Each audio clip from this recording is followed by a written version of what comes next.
Hi, I'm Tammy Lynn Guns, the Respect Doctor. And what I want to talk about is your emotional garbage can. What does that look like? You know, in our society, we almost have pressure to be happy and to be happy all of the time.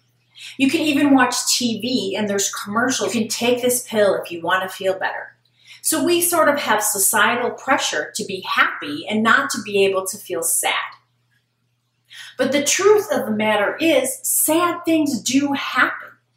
You can get sick, you can lose your job, maybe you lose a relationship, somebody that you were dating for a while.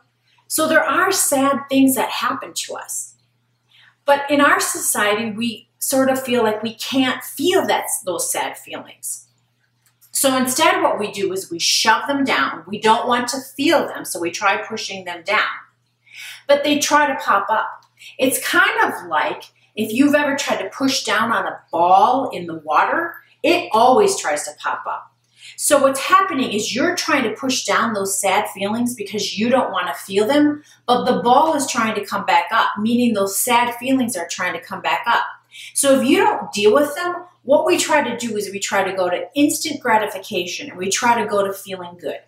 And for some of us, it's all different ways. Maybe we decide to eat some food. Maybe we have a glass of wine. Maybe we go shopping. Some of us go gamble. But what we try to do is we try to feel good. We don't want to feel those bad emotions that are coming up. But again, remember that ball. It's really hard to keep a ball underwater. Those feelings want to come up and they want to be processed. I read a book called The Untethered Soul, and it really helped me understand this process of really feeling and releasing. The book, The Untethered Soul, talked a lot about how you basically want feelings to pass through you. But what we do is when the feelings come through, oh, it's a sad feeling, we shove it down. We don't allow it to pass through. So therefore, we don't process them.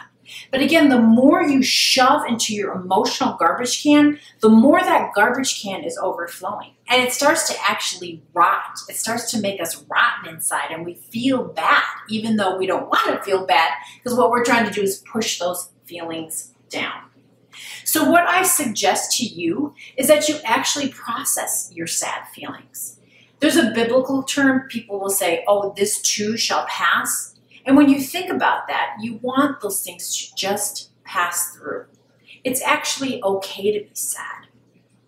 I can think of some examples where I had, a dating relationship and I was with somebody.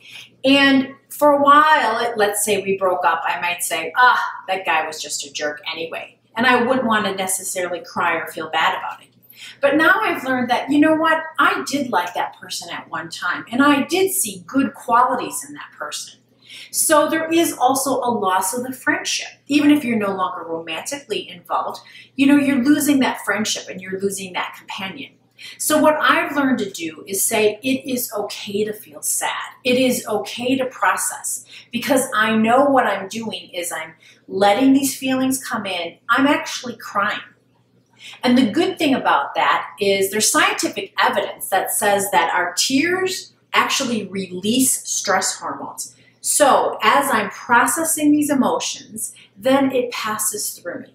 So I've learned not to be a garbage can stuffer. I've learned to actually feel sad because actually then I can get to happy feelings a lot quicker.